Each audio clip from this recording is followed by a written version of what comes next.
Alright, now since I pulled my emotional pants down, I think you guys are all ready for your first performer, are you not? Alright. You guys are an awesome crowd. So, our first comedian coming up is one of my favorites here. Very talented, very aspiring, Nick Nelson. Put your hands together for him. One more time, keep it going for Anatoly putting this together. Thank you, sir. Anatoly likes to tell his bosses to fuck off. I got a little different strategy. Who here's quit their job before? Anybody here quit their job before? Yeah. So I've had lots of jobs and I've quit lots of jobs. My favorite way to quit a job? Just stop showing up. Works every time. You know what you do when you stop showing up to a job? You wait about a month. Then you walk back to that place, go in the front door, and ask for an application like you've never been there before. The managers are gonna be pissed. Trust me. But you stay in character. You don't know them, they don't know you. Come up with a fake identity. Mine's Mickey Carlisle. I'm quick as a cat. Sharp as a thistle. I'll sweep your chimneys. Then, if you get the interview, just don't show up for that either. I take my passive aggressiveness very seriously. I come from Minnesota, home of 3M, inventor of the Post-it note, the passive aggressive throat punch. Like I said though, I've had lots of jobs because I come from a very blue-collar, working-class family. So when I turned 15, I was told to get a job. So I got myself a job working in the pits, which is just a real tough way of saying I worked the hell out of McDonald's Playland. But more broadly though, I worked at all of McDonald's, and I liked it. It was a good job. My favorite memory of working at McDonald's is working the drive-thru window. When one day, I had an order come through, and I recognized the voice. It was my friend.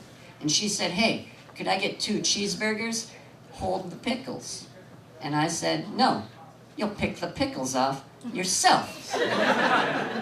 And then when she rolled up, and it wasn't my friend whatsoever, I had to act like the hardest motherfucker ever to work a drive-thru window.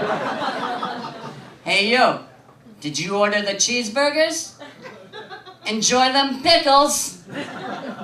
At this McDonald's, we value our vegetables." Carry on. I turned around. My manager was standing right behind me. Said, "Nick, what was that all about?" I said, "Looks like I'm managing this McDonald's now, fool." And then I reached across and I pulled his grimace pin from his collar and I placed it onto my own collar. Because that's all it takes to manage a McDonald's.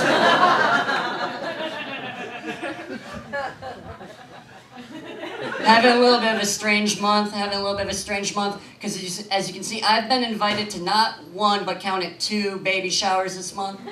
And I thought that was strange because I didn't know guys went to baby showers. So I asked my girlfriend, I said, "Hey, do I actually have to go to these things?" And she said, "Yeah, Nick, it's 2012. What are you, a Neanderthal? Guys go to baby showers nowadays." Guys, this is my question for you. How the hell did we let that happen? You know, we gave them Valentine's Day. We gave them the Notebook. Did we have to give them baby showers too?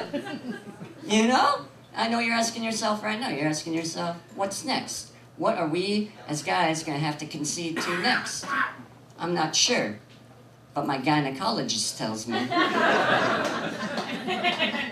that it could be Tupperware parties, and that man has a degree. No, you know what the worst part is? You know what the worst part is? I went to my first baby shower recently. I had a blast! I had a great time.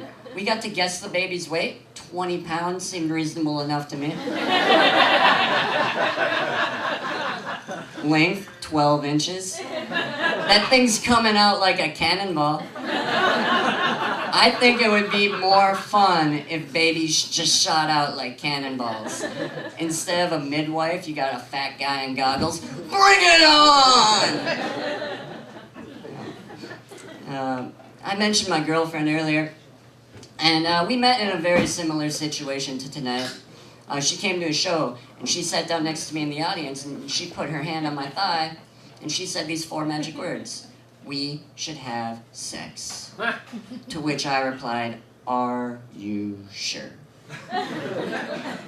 And it's this exact moment in time that she took matters into her own hands. And she didn't just nibble on my earlobe, she impaled her tongue into my ear cavity. Because apparently, she wanted to let me know what the inside of a blowjob sounds like. Let me tell you, Funhouse, it sounds like angels. A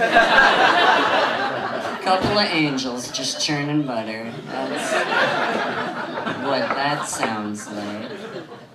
No, my girlfriend, she's really lovely, she's great. But she's always telling me, "Nick, you need to dress better. You need to wear nicer clothes. But you can't control me, because I'm a wild stallion. And you can't put a lasso on a wild stallion." Well, as it turns out, my girlfriend's vagina is a horse whisperer. And as it turns out, I'm not a wild stallion, I'm just a stupid horse. So tomorrow, we're going to J. Crew. And guys, that's been my time. I'm Nick Nelson. Have a good night.